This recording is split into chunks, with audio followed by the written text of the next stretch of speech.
এই অবস্থান নেয়ার ফলে টাটার বিনিয়োগটি আসেনি। মাহমুদুর রহমান বহু চেষ্টা করেছিলেন বিনিয়োগ বোর্ডের চেয়ারম্যান হিসেবে এবং সরকারের জ্বালানি উপদেষ্টা হিসেবে।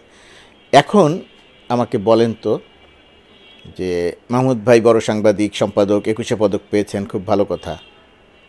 তো মাহমুদ ভাইয়ের যে গিরগিটি রং বদলানো, তাহলে রংটা কে বদলিয়েছে? আমার তো অবস্থান আগেও যা ছিল এখনও তাই আছে, তার মানে তো আমি তো রং বদলাই নাই। 2006 সালে মাহমুদ ভাই ছিলেন ভারতের পক্ষে, ভারতের বিনিয়োগের পক্ষে, আর 2024 সালে এসে ভারতের সবচেয়ে বিরোধী যদি একজন মানুষ থাকে সেটা তো মাহমুদুর রহমান। তাহলে গিরগিটি যে আমাকে বললেন। শিরোনাম গিরগিটি সাংবাদিকতা বিতর্ক। গত বুধবার গিরগিটি সাংবাদিকতা শিরোনামে লেখা মন্তব্য প্রতিবেদনে বাংলাদেশের কজন ঘোরতর ভারত ও আওয়ামীপন্থী সাংবাদিক ও সম্পাদকের রং বদলানো এবং বিএনপির পক্ষপুটে আশ্রয় নেয়ার চেষ্টার কথা উল্লেখ করেছিলাম। সেই লেখায় প্রথম আলো গ্রুপের 2000 নামের ম্যাগাজিনের সম্পাদক এবং বর্তমান সরকার আমলের সচিব পদমর্যাদার ওয়াশিংটনে নিয়োগপ্রাপ্ত প্রেস মিনিস্টার গোলাম মোর্তজার কথাও প্রসঙ্গক্রমে চলে এসেছিল।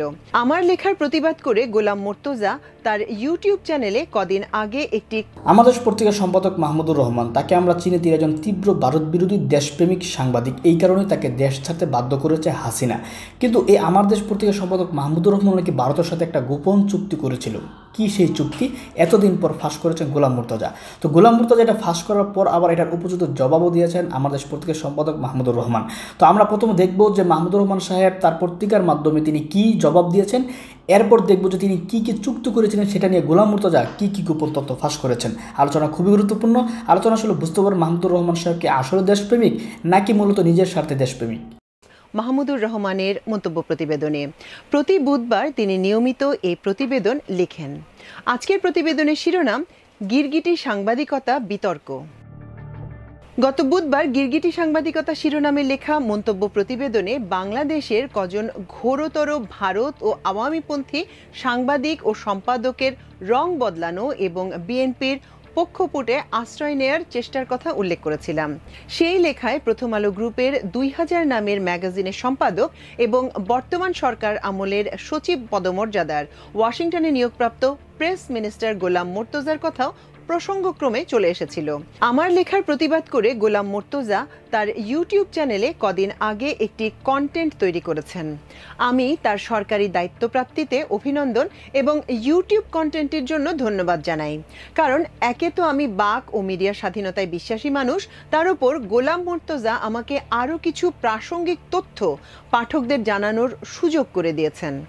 আমি কলম ব্যতীত আর কোনো অস্ত্রের সঙ্গে পরিচিত নই।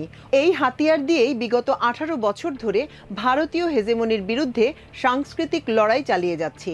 আমার একমাত্র অস্ত্র সেই কলম কেড়ে নেয়ার জন্য হাসিনার ফ্যাসিবাদী সরকার এক আগ্নেয়াস্ত্র ছাড়া আর সব অস্ত্রই 15 বছরে আমার বিরুদ্ধে ব্যবহার করেছিল। আমি রিমান্ডে নির্যাতিত হয়েছি, র্যাবের আয়নাঘরে গিয়েছি, জেলে গিয়েছি, শত মামলার আসামি হয়েছি। আওয়ামী আদালত আমাকে সাজা দিয়েছে, আমাকে হত্যার চেষ্টা করা হয়েছে এবং অবশেষে নির্বাসিত হয়েছি। আমি যখন কুষ্টিয়ার আদালতে হাসিনার নির্দেশে ছাত্রলীগ ও যুবলীগের জঙ্গিদের দ্বারা আক্রান্ত হয়ে রক্তাক্ত হয়েছি, আমার জীবন বিপন্ন হয়েছে, ফ্যাসিবাদের বিরুদ্ধে একাকী লড়াই করেছি, তখন অধুনা জনপ্রিয় তথাকথিত আওয়ামী বিরোধী ইউটিউবার গোলাম মোর্তজারা নিরাপদ দূরত্বে দাঁড়িয়ে মজা দেখেছেন, আনন্দ পেয়েছেন। উল্লেখিত কন্টেন্টেও আমার উপর জুলুমে তার সন্তোষ লুকিয়ে রাখার প্রয়োজন বোধ করেননি, বরং ফ্যাসিস্ট সরকারের জুলুমকে ভাষার মারপ্যাচে জাস্টিফাই করেছেন। তার এই স্বচ্ছতা প্রশংসার দাবি রাখে।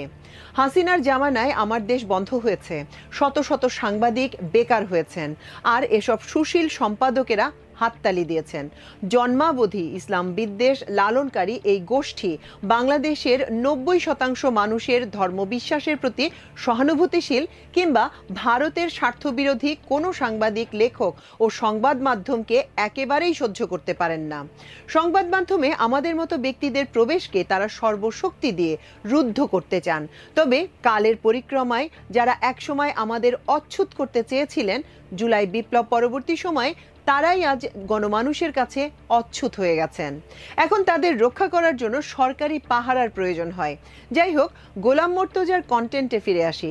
গোলাম মর্তজা তার কন্টেন্টে 2004 সালে তারই পুরনো লেখায় ভারতের প্রতি অতি আবেগপ্রবণতার কোনো ব্যাখ্যা না দিয়ে তিনি আমার সম্পর্কে অসত্য ও অর্ধসত্য প্রচারণা চালিয়েছেন।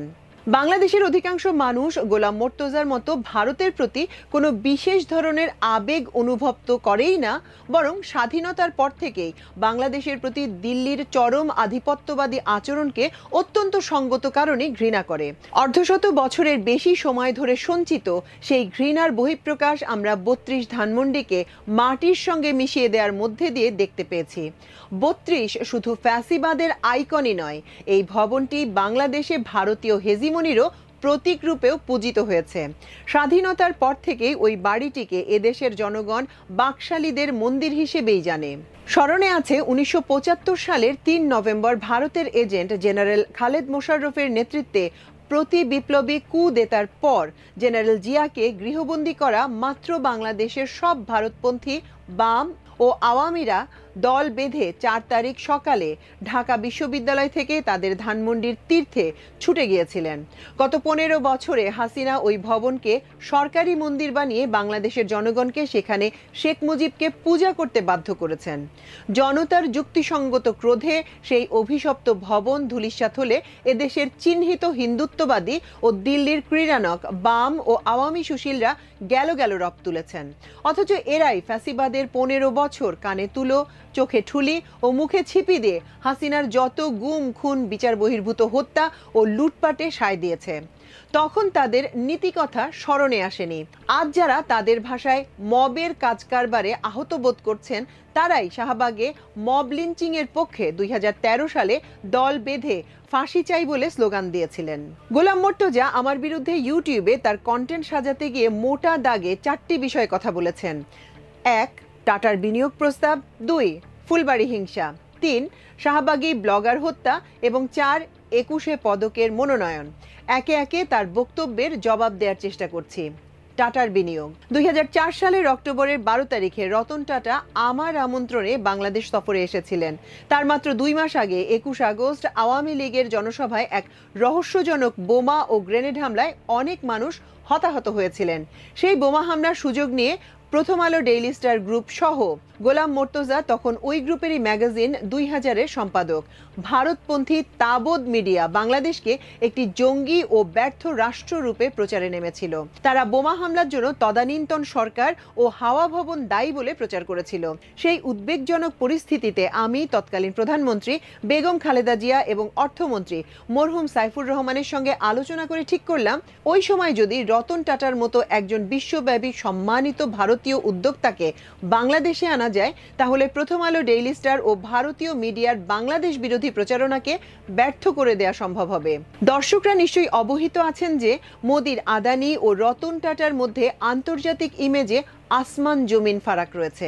রতন টাটাকে একজন অত্যন্ত স্বচ্ছ শিল্পপতি ও ভালো মানুষ হিসেবে বিবেচনা করা হয়। তার বিরুদ্ধে কখনো দুর্নীতির অভিযোগ উত্থাপিত হয়নি। আমার উদ্দেশ্য সেদিন শতভাগ সফল হয়েছিল। রতন টাটার বাংলাদেশ সফরের খবর বিশ্ব মিডিয়ায় ফলাও করে প্রচারিত হলে তা দেশের ভাবমূর্তিতে ইতিবাচক ফল বয়ে আনে। শুধু টাটা নয়, একে একে আমিরাতের রাজপরিবার, সৌদি ধনকুবের ও রাজপুত্র এবং ইজিপ্টের শিল্পপতিরা বিনিয়োগের প্রস্তাব নিয়ে আসতে শুরু করেন। আওয়ামী লীগের দালাল গোষ্ঠী বিএনপি সরকারের সেই সাফল্যে ঈর্ষান্বিত হয়ে প্রথম থেকেই টাটা প্রকল্পের বিরুদ্ধে উদ্দেশ্যমূলকভাবে প্রচারে নেমে পড়ে। সেই ঈর্ষা থেকে গোলাম মর্তজারা দৃশ্যত আজ পর্যন্ত মুক্ত হতে পারেননি।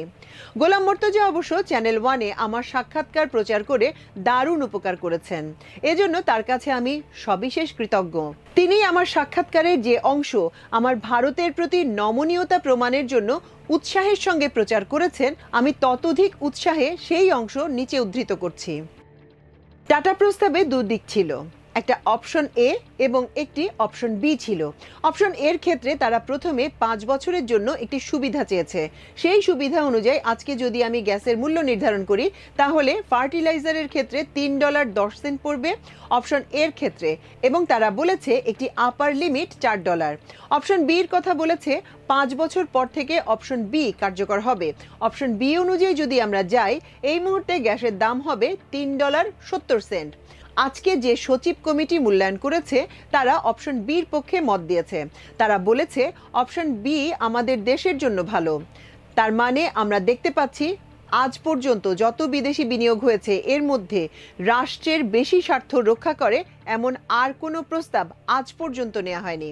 দর্শক, আপনারাই বিবেচনা করুন গোলাম মর্তজার উদ্ধৃত করা আমার বক্তব্যের মধ্যে কোথায় আমি রাষ্ট্রের বিরুদ্ধে ভারতকে খুশি করে কথা বলেছি, আমার কোন কথাটি আপনাদের কাছে অযৌক্তিক মনে হয়েছে। আমরা তৎকালীন আন্তর্জাতিক জ্বালানি মূল্যের ভিত্তিতে গ্যাসের দাম $3.7 চেয়েছি এবং কোনো আপার লিমিটে সম্মত হইনি। টাটার প্রস্তাবিত কোনো আপার লিমিট মেনে না নিয়ে গ্যাসের আন্তর্জাতিক মূল্যের সঙ্গে সমন্বয় করার প্রশ্নে অনড় থাকাতেই শেষ পর্যন্ত টাটার বিনিয়োগ প্রস্তাব সেদিন সরকারের পক্ষে গ্রহণ করা সম্ভব হয়নি। আমরা প্রস্তাব গ্রহণ না করলেও রতন টাটার বাংলাদেশ সফর এবং $3 বিলিয়ন বিশাল বিনিয়োগের প্রস্তাব প্রমাণ করেছিল বিএনপি সরকারের আমলে বাংলাদেশের বিনিয়োগের পরিস্থিতির উল্লেখযোগ্য উন্নতি হয়েছিল। দর্শক, আরও একটি গুরুত্বপূর্ণ দিলে গোলাম মর্তজার অপপ্রচারের বেলুন সশব্দে ফেটে যাবে। যে সচিব কমিটি সেদিন টাটার সঙ্গে দর কষাকষি করেছিল তার প্রধানের নাম ছিল ANM নাসির উদ্দিন। তিনি ডক্টর ইউনূস সরকারের বর্তমান প্রধান নির্বাচন কমিশনার। সে সময় জ্বালানি মন্ত্রণালয়ের যুগ্ম সচিবের নাম ছিল শেখ আব্দুর রশিদ, যিনি বর্তমানে চুক্তিতে আমলাতন্ত্রের সর্বোচ্চ পদাধিকারী অর্থাৎ ক্যাবিনেট সেক্রেটারি। আর সেদিন যিনি পেট্রোবাংলার চেয়ারম্যান ছিলেন তার নাম মোশাররফ হোসেন ভূঁইয়া। এই মোশাররফ হোসেন শেখ হাসিনা আমলে ক্যাবিনেট সেক্রেটারি এবং বাংলাদেশের পক্ষ থেকে বিশ্ব ব্যাংকের পরিচালক হয়েছিলেন। আল্লাহর অসীম রহমতে আমার 3 সহকর্মীর 2 ভিন্ন সরকারের আমলে অত্যন্ত উচ্চ পদে অবস্থান প্রমাণ করে যে 1. আমি মন্ত্রণালয়ের দায়িত্ব পরিচালনায় সংকীর্ণ দলীয় চিন্তার ঊর্ধ্বে ছিলাম। 2. আমার অধীনে মন্ত্রণালয় সম্পূর্ণ দুর্নীতিমুক্ত ছিল। এবং 3. টাটার বিনিয়োগ নিয়ে দর কষাকষি অত্যন্ত স্বচ্ছতা ও পেশাদারিত্বের সঙ্গে করা হয়েছিল, যেখানে রাষ্ট্রের স্বার্থের প্রশ্নে কোনো রকম ছাড় দেয়া হয়নি। বাংলাদেশের ইতিহাসে টাটার চেয়ে স্বচ্ছতার সঙ্গে কোনো বিদেশি বিনিয়োগের ব্যাপারে সিদ্ধান্ত গ্রহণ করা হয়নি। আমার স্মরণে আছে দর কষাকষির সর্বশেষ অবস্থা নিয়ে আমরা প্রায় প্রতিদিন প্রেস ব্রিফিং করতাম। গোলাম মর্তজা, আপনাকে চ্যালেঞ্জ করছি, আমার 3 সাবেক সহকর্মীর সাক্ষাৎকার নিয়ে প্রমাণ করুন আমি কোনোদিন ভারতের পক্ষে বিন্দুমাত্র অবস্থান নিয়েছিলাম কিনা, নইলে ইউটিউবে মিথ্যা প্রচারের জন্য আপনার দর্শকদের কাছে ক্ষমা চান। টাটার বিনিয়োগ নিয়ে এত অসত্য কথা বললেন, অথচ গত 15 বছরে রাষ্ট্রের সকল স্বার্থ ও সার্বভৌমত্ব বিসর্জন দিয়ে শেখ হাসিনা নরেন্দ্র মোদীর কোলে গিয়ে উঠল। আপনারা তখন কোথায় ছিলেন? শেখ হাসিনা কোনো চুক্তির কোনো তথ্য কি জনগণকে কখনো জানিয়েছিলেন? তিনি আমার মতো করে কি প্রতিদিন দেশবাসীকে কোনো চুক্তি অথবা বিদেশি বিনিয়োগের বিষয়ে জানিয়েছিলেন? এতদিন কোথায় ছিল আপনাদের সুশীল মিডিয়া? এক রূপপুর পারমাণবিক প্রকল্প থেকে প্রায় $8 বিলিয়ন শেখ পরিবার লুট করলেও সুশীলরা সুবোধ বালকের মতো মাথা নিচু করে থেকেছেন। ছাত্র জনতার অকুত ভয়ে জীবন দেওয়ার পর আপনারা এখন ভারত ও ফ্যাসিবাদ বিরোধী সেজেছেন। বুদ্ধিমান মানুষ হয়ে গোলাম মর্তজা এত বড় ভুল করলেন? আমাকে আর যাই হোক ভারতপন্থী প্রমাণ করার চেষ্টা যে পণ্ডশ্রম সেটা বুঝলেন না। সত্যিই অবাক হলাম। ফুলবাড়ি হিংসা। রাজনৈতিকভাবে সচেতন নাগরিকরা জানেন এদেশে বামেরা মূলত রামপন্থী। এই প্রচণ্ড ইসলামফোবিয়া ও জনবিচ্ছিন্ন প্রজাতি কেবল মিডিয়ার সৌজন্যে টিকে আছে। যে ভারতপন্থী বাম টাটা নিয়ে প্রশ্ন তুলেছিল তারাই ফুলবাড়ি হিংসারও ইন্ধনদাতা।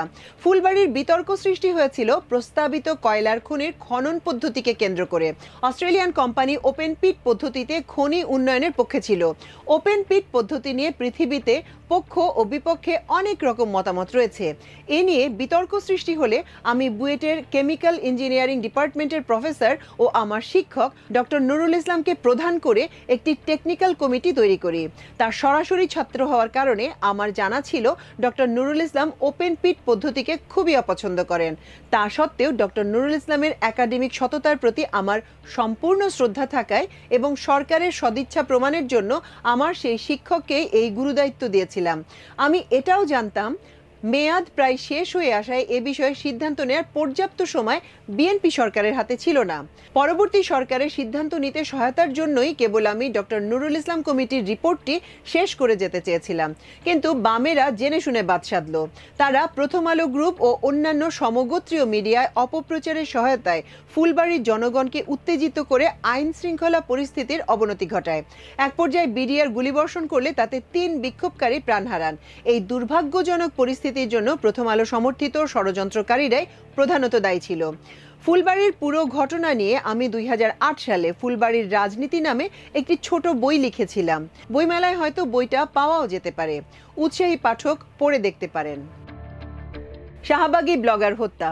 ভারত ও আওয়ামীপন্থী মিডিয়া এবং শেখ হাসিনা সরকারের প্রত্যক্ষ মদদে শাহবাগে যে ব্লগার গোষ্ঠী উন্মত্ততার সৃষ্টি করেছিল তাদের ভয়ানক ইসলাম বিদ্বেষ সম্পর্কে সবাই অবহিত। শাহবাগের বয়ানের মধ্যে দিয়েই বাংলাদেশে ফ্যাসিবাদের পাটাতন নির্মাণ করা হয়েছিল। এক যুগ পর মহান জুলাই বিপ্লবে তরুণেরা শাহবাগী বয়ানকে আস্থা কুড়ে ছুঁড়ে ফেলে দিয়ে ফ্যাসিবাদকে কবর দিয়েছে।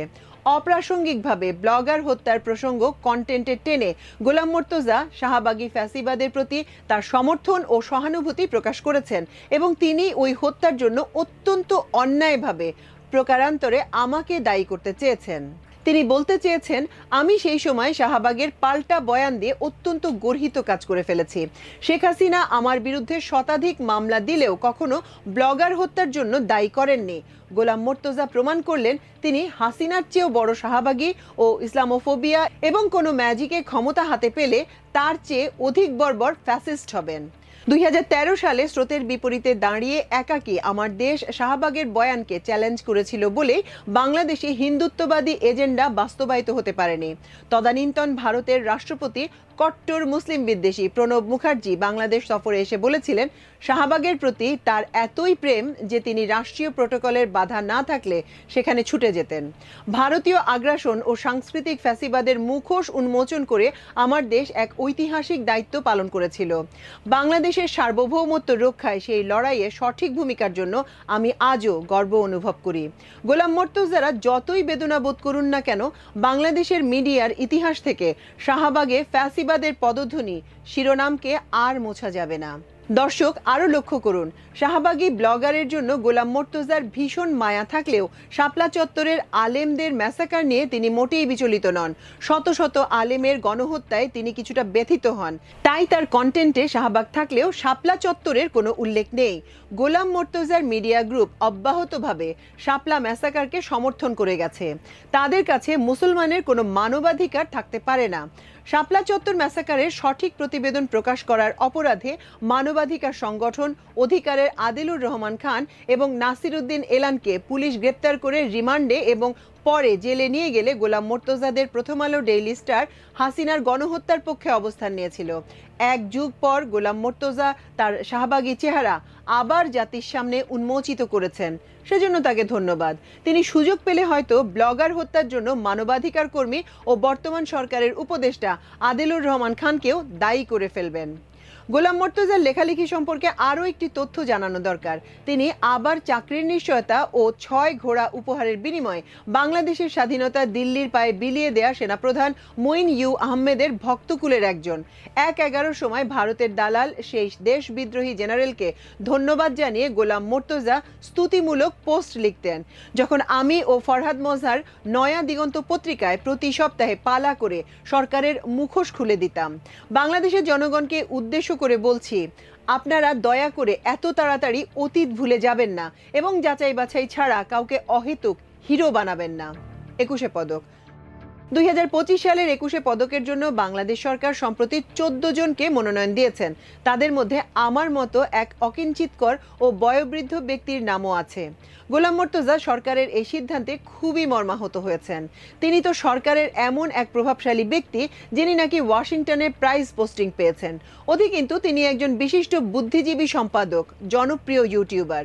পদক প্রদান করা হবে ২০ ফেব্রুয়ারি। হাতে এখনো সময় আছে। গোলাম মোর্তজারা সম্ভবত ইচ্ছা করলেই পদকের তালিকা থেকে আমার নাম বাদ দিতে পারেন। আমি এতে খুশিই হব। আমার কাছে এই পদক কোনো বিশেষ মূল্য বহন করে না। 2018 সালে কুষ্টিয়ার আদালতে পুলিশের পাহারায় জঙ্গি ছাত্রলীগের আক্রমণে রক্তাক্ত হয়ে আমি বলেছিলাম, দেশ ও ধর্মের জন্য জীবন দিতে আমি প্রস্তুত। কোনো পদকের প্রত্যাশা করে শেখ হাসিনার ফ্যাসিবাদ ও ভারতীয় হেজিমনির বিরুদ্ধে 15 বছর ধরে প্রাণপণ লড়াই করিনি।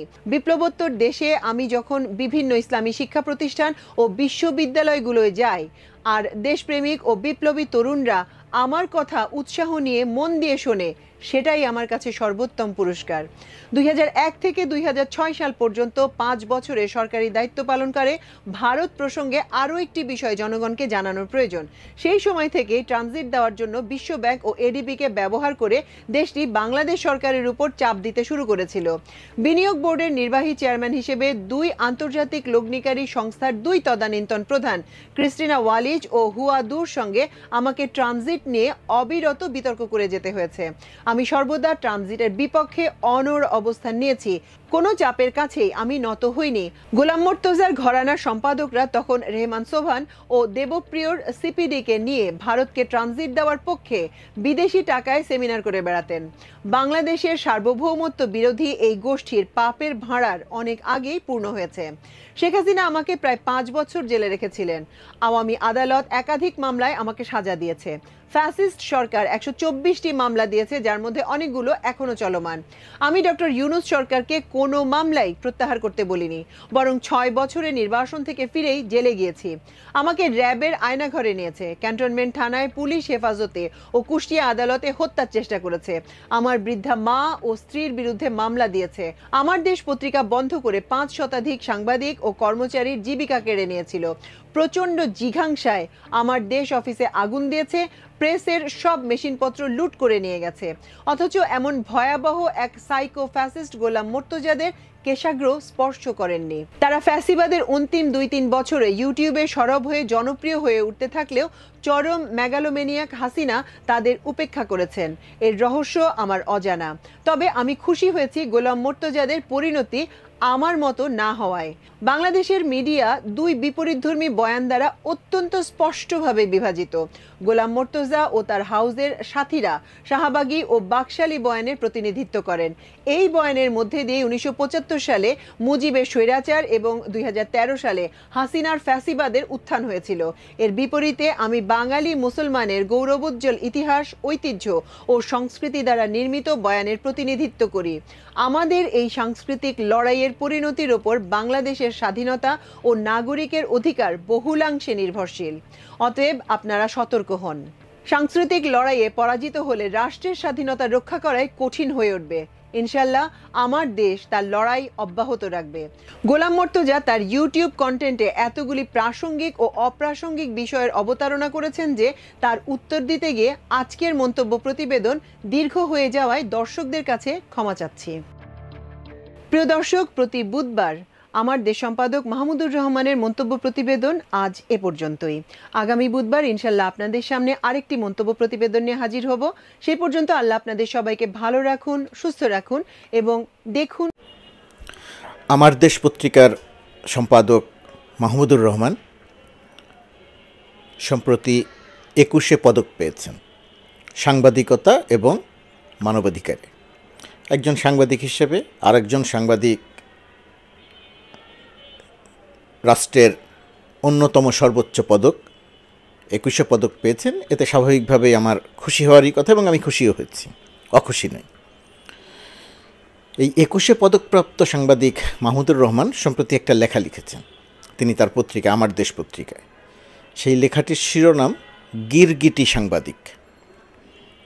গিরগিটি সাংবাদিক, সেখানে তিনি 3-4 জন সাংবাদিকের কথা লিখেছেন।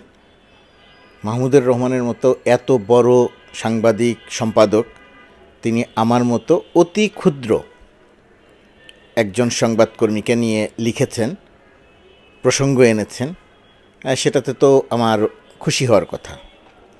সেখানে তিনি আমাকে গিরগিটি সাংবাদিক হিসেবে উল্লেখ করেছেন এবং আমি কিভাবে গিরগিটি সাংবাদিক 2004 সালের সাপ্তাহিক 2000-এর একটি লেখা উদ্ধৃত করে তিনি আমাকে প্রমাণ করার চেষ্টা করেছেন যে আমি গিরগিটি সাংবাদিক। অন্য যাদের কথা বলেছেন তাদের প্রসঙ্গে আমি এই কথায় আনছি না। বলে রাখা দরকার, নিশ্চয়ই আপনারা সবাই জানেন যে গিরগিটি মানে গিরগিটি ওই যে গ্রামাঞ্চলে অনেক জায়গাতে বলা হয় রক্তচোষা একটা প্রাণী। ওই প্রাণীটি তার প্রয়োজন অনুযায়ী গায়ের রং পরিবর্তন করতে পারে, নিজের চেহারা পরিবর্তন করতে পারে। এই যে পরিবর্তন করতে পারা, মাহমুদুর রহমান সেখানে বলেছেন যে আমি গিরগিটি সাংবাদিক, প্রয়োজন অনুযায়ী আমি আমার রং পরিবর্তন করি, সেটাই তিনি বলার চেষ্টা করেছেন। এবং সেটা তিনি বলার চেষ্টা করতে গিয়ে যেটা বলেছেন 2004 সালের লেখা উদ্ধৃত করেছেন। সেখানে তিনি বলেছেন যে আমি ভারতের প্রতি আবেগ আপ্লুত, ভারতের পক্ষে লিখেছি। কি লিখেছি হুবহু কোট করছি না, ভুলে গিয়েছিলাম আমি আসলে 2004 সালে কি লিখেছিলাম, মাহমুদুর রহমান মনে করিয়ে দিলেন। তো সেখানে আমি লিখেছিলাম সেই সময় 2004 সালে ক্ষমতায় বিএনপি, সম্ভবত তখনকার পররাষ্ট্রমন্ত্রী মোর্শেদ খান, আমি ভুলে গেছি, সম্ভবত সেই সময় ভারতের সঙ্গে কোনো একটা বিষয় নিয়ে বাংলাদেশের কথা হচ্ছিল। মোর্শেদ খান কোনো একটা প্রসঙ্গে হুমকি বা ধমক দিয়েছিলেন ভারতকে, কী কারণে জানি না। আমি লিখতে গিয়ে লিখেছিলাম যে ভারতের মতো সুপার পাওয়ারের সঙ্গে, সুপার পাওয়ার বলতে বুঝিয়েছি যে আমাদের এই অঞ্চলে ভারত তো সবচেয়ে বড় দেশ, সবচেয়ে শক্তিশালী দেশ, তো সুপার পাওয়ারকে ধমক দিয়ে কোনো কিছু আদায় করা যাবে না, ধমক দিয়ে ভয় দেখানো যাবে না, কূটনৈতিক যোগ্যতায় দর কষাকষিতে কোনো কিছু আদায় করতে হবে, আলোচনার টেবিলে যুক্তি দিয়ে দর কষাকষি করে কোনো কিছু আদায় করতে হবে। এইটা ছিল আমার ভারত প্রেমে আপ্লুত মাহমুদুর রহমানের বক্তব্য। এবং আমাকে যদি এখনও বলতে বলা হয় তাহলে আমি এখনও তাই বলবো যে ভারতের সঙ্গে সম্পর্ক ঠিক রেখে দর কষাকষি করে আমার যা পাওয়ার দরকার সেটা পেতে হবে। আমি ততদূর পর্যন্তই দেব যতদূর পর্যন্ত আমি পাবো, আলোচনার টেবিলে, যুদ্ধের ময়দানে নয়। তো সেই অবস্থান আমার আগেও ছিল, এখন আমার সেই অবস্থানের কোনো পরিবর্তন হয় নাই। অবস্থানের কোনো পরিবর্তন না হলেও মাহমুদুর রহমানের অবস্থানের কতটা পরিবর্তন হয়েছে সেইটা আপনাদেরকে একটু আলোচনা করব। আসলে গিরগিটি বলতে যেটা বোঝায় যে রং পরিবর্তন করা, সেই রং পরিবর্তন করার জায়গাটাতে মাহমুদুর রহমানের কোনো পরিবর্তন হয়েছে কিনা মাহমুদুর রহমানের কথা দিয়েই সেটা বলার চেষ্টা করব। মাহমুদুর রহমান তার লেখায় আরেকটি কথা বলেছেন যে বর্তমান সরকারের প্রভাবশালী ব্যক্তি, আমাকে বলেছেন বর্তমান সরকারের প্রভাবশালী ব্যক্তি। বর্তমান সরকার আমাকে একটা দায়িত্ব দিয়েছে এবং আমি যে দায়িত্ব পেয়েছি ওয়াশিংটনে প্রেস মিনিস্টার বাংলাদেশ দূতাবাসে, এবং এই দায়িত্ব সচিব পদমর্যাদায়, এই দায়িত্বটি আমার যে সাংবাদিক পরিচয়, আমার যে সম্মান, আমার যে আর্থিক সুযোগ সুবিধা সাংবাদিকতায়, কোনো দিক দিয়েই আমার ওয়াশিংটন দূতাবাসের প্রেস মিনিস্টার এই সাংবাদিক পরিচয়, আর্থিক সুযোগ সুবিধা, আয় কোনো কিছুতেই বেশি না। এই দায়িত্বটা নিয়েছি কিনা, কেন সরকারের পক্ষ থেকে, ডক্টর ইউনূসের সরকারের পক্ষ থেকে বলা হয়েছে যে এই দায়িত্বটি তুমি নিলে ভালো কাজ করতে পারবা, দেশের কাজে লাগবে, সেই বিবেচনায় আমি দায়িত্বটা গ্রহণ করেছি। যাই হোক, সেটাতে একটি কথা বললাম। আর যে কথাটি বলছিলাম যে গিরগিটি সাংবাদিক আমাকে বলেছে যে আমি চরিত্র পরিবর্তন করেছি। আমি সাধারণত এই সমস্ত কথা আমাকে নিয়ে কেউ কোনো কিছু বললে আমি সেটার জবাব দিতে যাই না, জবাব দেই না। এইটার কেন জবাব দিচ্ছে জানি না, হঠাৎ করেই মনে হলো যে কিছু কথা বলা দরকার। বিশেষ করে মাহমুদুর রহমান যখন 21শে পদক পেলেন তখন মনে হলো যে কিছু কথা বলা দরকার। এর আগে ইলিয়াস সাংবাদিকতায়, ইউটিউবের কথা বলায় অত্যন্ত জনপ্রিয়, তার 3-4 মিলিয়ন ফলোয়ার, তার এক একটা ভিডিও 2, 3, 4, 5, 7, 8, 10, 20 মিলিয়ন ভিউ হয়। ইলিয়াসও দেখলাম, আমি যতদূর মনে পড়ে যে একটা ভিডিওতে দেখেছিলাম, আমাকে বলেছে যে আমি আওয়ামী লীগের পক্ষের লোক এবং 2018 সালের আগে পর্যন্ত নাকি আমি আওয়ামী লীগের বিপক্ষে কোনো কথা বলিনি।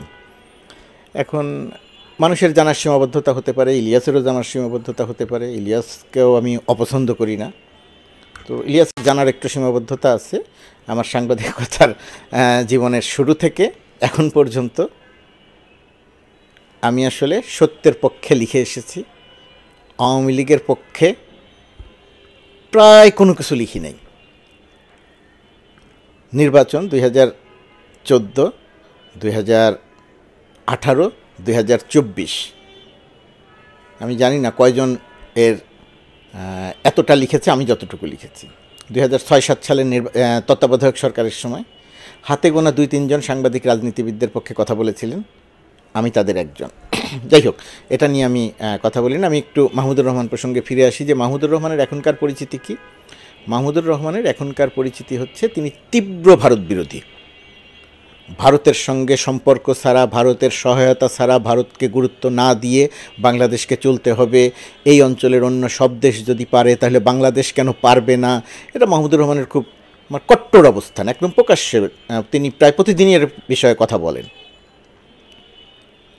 তো এই যে মাহমুদুর রহমানের এখনকার যে ভারত বিরোধী অবস্থান, সেই অবস্থান ধরে রেখে মাহমুদুর রহমান যখন আমাকে ভারতের পক্ষের লোক বা আমি ভারত বিষয়ে আবেগ আপ্লুত এটা লিখে প্রমাণ করেছি বা এখনও প্রমাণ করছি, সেই জায়গাটিতে আমরা একটু দেখার চেষ্টা করব যে মাহমুদুর রহমান পূর্বে মাহমুদুর রহমানের অবস্থানটা আসলে কী ছিল।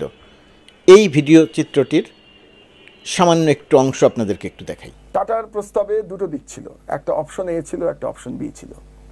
অপশন এর ক্ষেত্রে তারা বলেছে প্রথম 5 বছরের জন্য তারা একটা সুবিধা চেয়েছে, এবং সেই সুবিধা অনুযায়ী আজকে যদি আমি গ্যাসের মূল্য নির্ধারণ করি, ফার্টিলাইজারের ক্ষেত্রে $3.10 পড়ে অপশন এতে, এবং তারা বলেছে যে একটা আপার লিমিট $4, এটা তাদের প্রস্তাবে ছিল।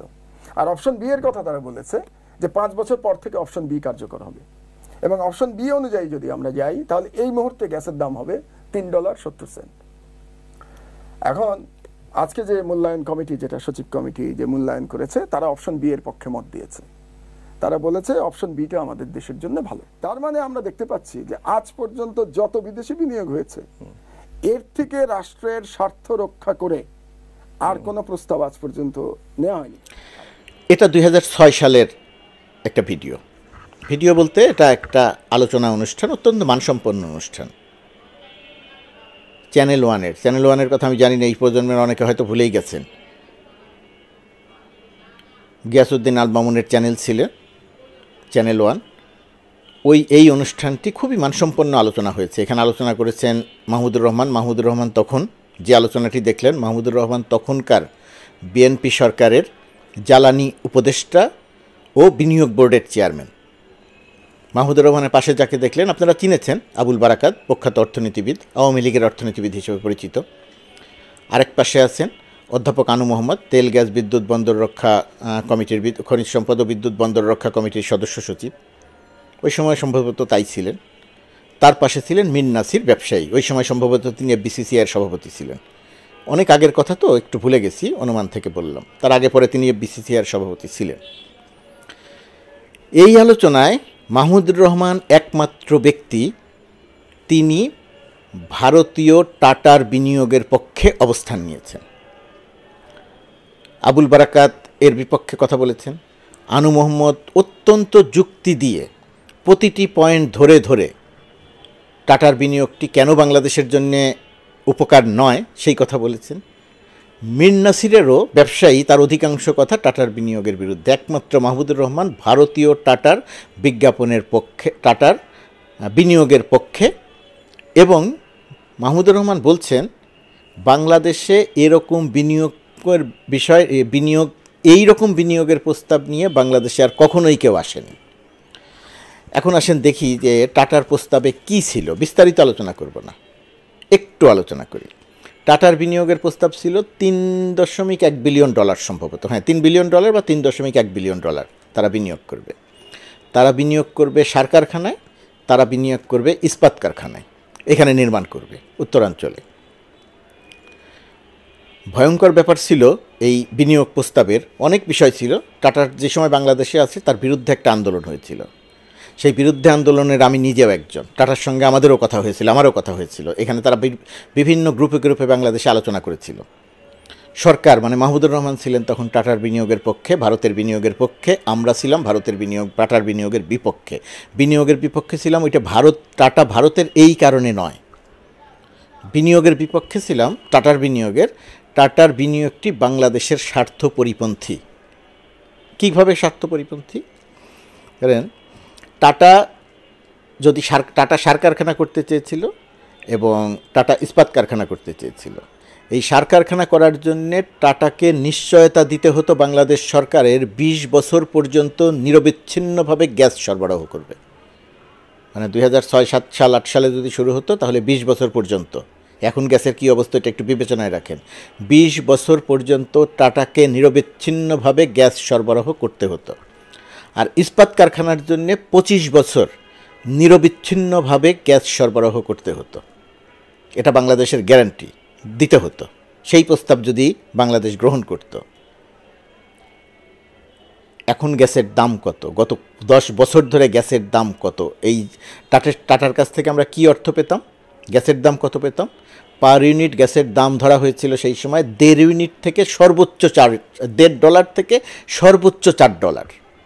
আর এখন আমরা এলএনজি কত টাকা দিয়ে কিনে আনি? কয়েক গুণ বেশি টাকা দিয়ে। এই এলএনজি কিনে এনেও টাটাকে দিতে হতো। এই সমস্ত বিষয় নিয়ে আমরা তখন টাটার বিশেষ করে আনু মোহাম্মদ বা তেল, গ্যাস, বিদ্যুৎ, খনিজ সম্পদ ও বিদ্যুৎ বন্দর রক্ষা জাতীয় কমিটির প্রকৌশলী শেখ মোহাম্মদ শহীদুল্লাহ, অধ্যাপক এম শামসুল আলম সহ অনেকে এই টাটার বিজ্ঞাপনের বিপক্ষে একটা অবস্থান নিয়েছিল। এই অবস্থান নেয়ার ফলে টাটার বিনিয়োগটি আসেনি। মাহমুদুর রহমান বহু চেষ্টা করেছিলেন বিনিয়োগ বোর্ডের চেয়ারম্যান হিসেবে এবং সরকারের জ্বালানি উপদেষ্টা হিসেবে।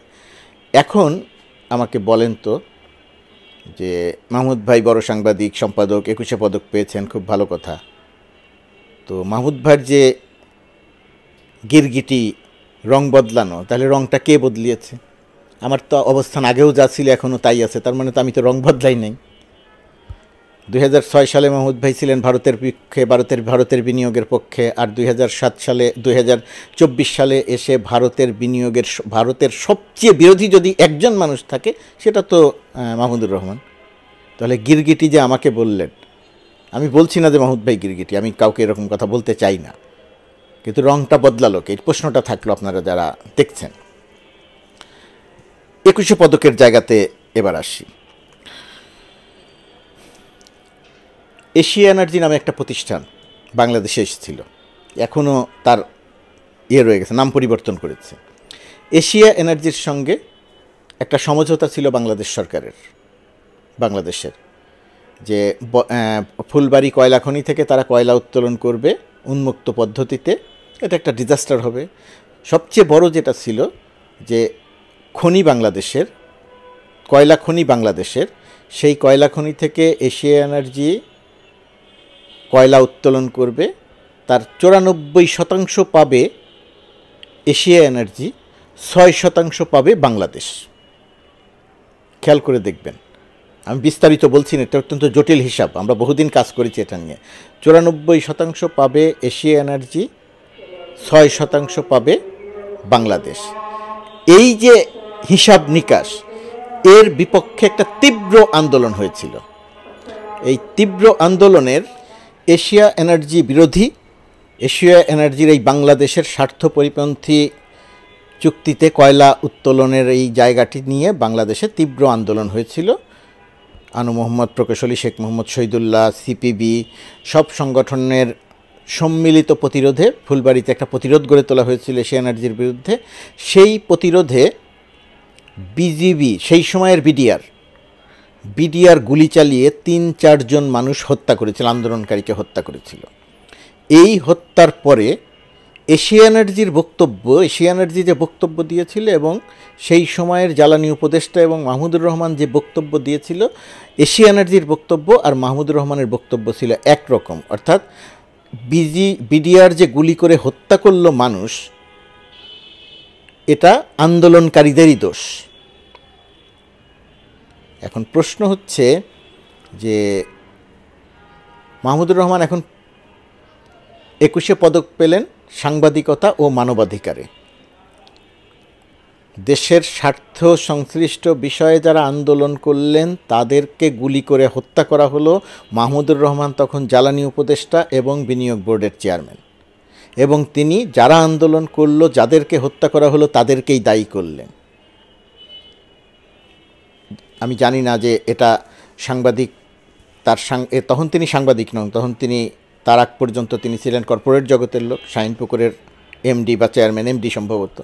সেই সময় একটা বিতর্ক তৈরি হয়েছিল। শাহিন পুকুর মানে বেক্সিমকোর মালিকানাধীন, তিনি শাহিন পুকুরের এমডি ছিলেন বা এমডি ছিলেন। মাহমুদুর রহমানের তো অনেক পরিচয়ের মধ্যে তিনি কর্পোরেট জগতের খুব বড় চাকরিজীবী। সেই সময় সম্ভবত তিনি 5 লাখ টাকা বেতন পেতেন। মাহমুদুর রহমান যখন শাহিনপুকুর ছেড়ে বিনিয়োগ বোর্ডে এবং জ্বালানি উপদেষ্টা হন, তখন একটা অভিযোগ এসেছিল যে তখনও তিনি শাহিনপুকুর থেকে ওই 5 লাখ টাকা বেতন পেয়ে যাচ্ছিলেন, তার অ্যাকাউন্টে টাকা জমা হচ্ছিল, অভিযোগ এসেছিল। এর উত্তরে সেটা নিয়ে গণমাধ্যমে সংবাদও প্রকাশিত হয়েছিল।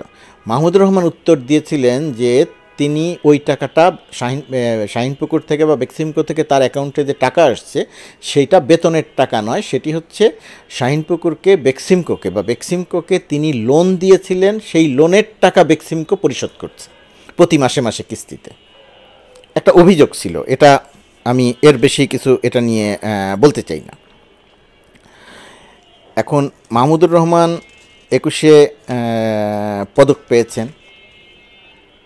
মাহমুদুর রহমান আমাকে গিরগিটি বলেছেন, বলতেই পারেন, তার যদি মনে হয়ে থাকে তাহলে বলতেই পারেন।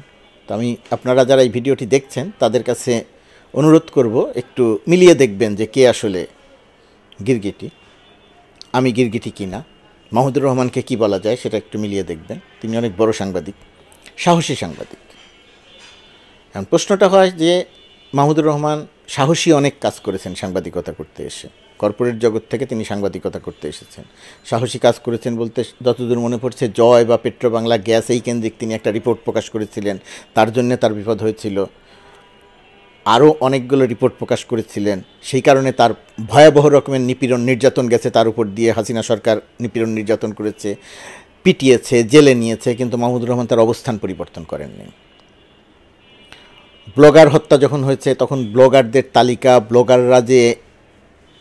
ব্লগারদের বিরুদ্ধে মাহমুদুর রহমানের খুব জোরালো একটা অবস্থান ছিল।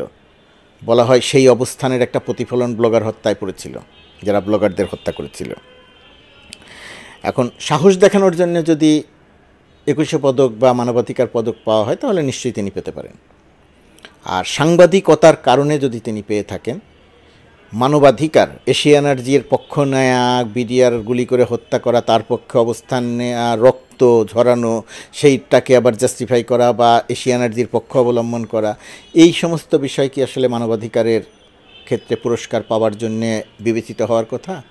আমি বিস্তারিত আর বলতে চাই না, এটা নিয়ে কথা আরও অনেক কথা বলা যায় এশিয়া এনার্জি নিয়ে, সেই সময়ের বিনিয়োগ বোর্ড নিয়ে, তার কথা থেকে যতটুকু দেখলেন। আর যে ভিডিওটি দেখালাম, যে ভিডিও থেকে অংশটুকু দেখালাম, সেই ভিডিওটা আমি মন্তব্যে দিয়ে দিব, আপনারা চাইলে পুরো ঘণ্টাখানেকের আলোচনা চাইলে পুরোটা দেখে নিতে পারবেন। আর বর্তমান সরকারের প্রভাবশালী ব্যক্তি বলেছেন আমাকে, আমি মোটেই আমি কতটা প্রভাবশালী দেখেন, আমাদের গ্রাম রাজবাড়ি, আমার গ্রাম যেটা, সেই গ্রামের ভেতর দিয়ে একটা রাস্তা গেছে, আমাদের যেখানে বাড়ি সেই বাড়ির পাশ দিয়ে একটা রাস্তা গেছে, সেখানে লোকজন যাতায়াত করেন, এমনই কাঁচা রাস্তা বর্ষার সময় বা বৃষ্টির সময়ে হাঁটু পর্যন্ত কাদা হয়ে যায়। তো আমি কালুখালীর ইউএনওকে অনুরোধ করলাম যে এই রাস্তাটা দেখেন একটু করে দেয়া যায় কিনা। প্রথম অবস্থায় তিনি রাজি হলেন, তারপরে দেখা গেল তিনি অর্ধেকটুকু করতে রাজি। তার মানে চিন্তা করে দেখেন, আমার এতই প্রভাবশালী একজন ইউএনও আমার কথা শোনে না। পরে ডিসির সঙ্গে কথা বললাম, রাজবাড়ির ডিসি এখন যিনি আছেন, নারী ডিসি, তিনি খুব ভালো মানুষ, তিনি হয়তো একটা উদ্যোগ নিয়েছেন, হয়তো ওই রাস্তাটি করে দিবেন। এমনিই করার কথা, তিনি করার উদ্যোগ নিয়েছেন, সরকারি কাজ, ওই রাস্তাটুকু করে দিবেন। আরেকটু রাস্তার অনুরোধ ছিল, সেটা রাখেন নাই, এবং আমিও কিছু বলতে পারি নাই। তো আমি এতই প্রভাবশালী যে একজন ইউএনও আমার কথা শুনতে চান না। আমি ওই ইউএনওকে খারাপ বলছি না, তার প্রতি তিনি দায়িত্বশীল মানুষ, সেটা বিবেচনায় রেখেই বলছি। তো যাই হোক, আমি ভাই প্রভাবশালীও না, গিরগিটি কিনা আপনারা বিচার করবেন। সারা জীবনের কর্মকাণ্ড দেখেন, যখন যে সরকার ক্ষমতায় এসেছে সেই সরকারের ভালো কাজগুলোর প্রশংসা করেছি প্রথম দিকে, পরের দিকে সেই সরকারের চরিত্র বদলেছে, সেই সরকার খারাপের দিকে গেছে, আমি খারাপের দিকে সেই সরকারের সমালোচনা করেছি।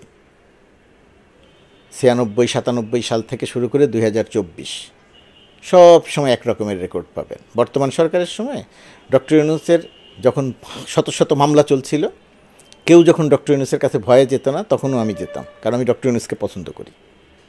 তখন আমি ডক্টর ইউনূসের সাক্ষাৎকার নিয়েছি দীর্ঘ, যখন কোনো পত্রিকা সাক্ষাৎকার ছাপতো না। আমি আমার ইউটিউবে ফেসবুকে সেই সাক্ষাৎকার দিয়েছি। ডক্টর ইউনূস এই সরকারের দায়িত্ব নিয়েছেন। গণ অভ্যুত্থানের সমর্থক আমি, গণ অভ্যুত্থানের একজন অংশীজন আমি। গণ অভ্যুত্থানের পরিপ্রেক্ষিতে যে সরকার, সেই সরকারকে আমি সমর্থন করি। এই সরকারের ছোটোখাটো দোষ ত্রুটি আছে, তুলনামূলকভাবে কম আলোচনা করি। কেন কম আলোচনা করি? কারণ আওয়ামী ফ্যাসিজম বাংলাদেশটাকে ধ্বংস করে দিয়ে গেছে। এই সরকার যেহেতু অস্থায়ী সরকার, এই সরকার যেহেতু অল্প কিছুদিন থাকবে, নির্বাচন দিয়ে চলে যাবে, সেই কারণে এই সরকারকে সমর্থন করাটা আমার আপনার নৈতিক দায়িত্ব, বাংলাদেশের স্বার্থে দায়িত্ব। সেই কারণে এই সরকারের ছোটোখাটো অনেক জিনিস, দোষ ত্রুটি সমালোচনার ঊর্ধ্বে রাখি। সমালোচনা করি না এই কারণে যে আমি এই সরকারের অংশ বা এই সরকারের কাছ থেকে কোনো সুবিধা নিয়েছি। ওই যে বললাম, চাকরির যে সুবিধা, আমার এমনি সুবিধা এর চেয়ে বেশি ছিল। যাই হোক, সবাই ভালো থাকবেন, সুস্থ থাকবেন। দর্শক, আলোচনা শুনেছেন, শুনে আশা করি বুঝতে পেরেছেন। আমি বলব, মাহমুদুর রহমান সাহেব একজন পরীক্ষিত দেশপ্রেমিক, পরীক্ষিত একজন ভারত বিরোধী, পরীক্ষিত একজন মানুষ। তিনি যদি সুবিধা চাইতেন, হয়তো হাসিনার আমলে তিনি এমপি মন্ত্রী হতে পারতেন, কারণ তিনি একজন দক্ষ অভিজ্ঞ ব্যক্তি ছিলেন। কিন্তু এগুলোর ফাঁদে তিনি পা না দিয়ে তিনি দেশের জন্য, দেশ মানুষের জন্য কাজ করেছেন। তার জন্য তার রক্ত জড়িয়েছে, তাকে হত্যার হুমকি দেওয়া হয়েছে, তাকে হত্যা মামলা দেওয়া হয়েছে। সর্বশেষ তিনি নির্বাসিত ছিলেন তার মাকে ছাড়া। তো মাহমুদুর রহমানকে নিয়ে আমাদের কোনো প্রশ্ন নেই, কিন্তু সাংবাদিক মুর্তজাদের অনেক প্রশ্ন রয়েছে, কারণ তারা হচ্ছেন প্রথম আলোর প্রোডাক্ট।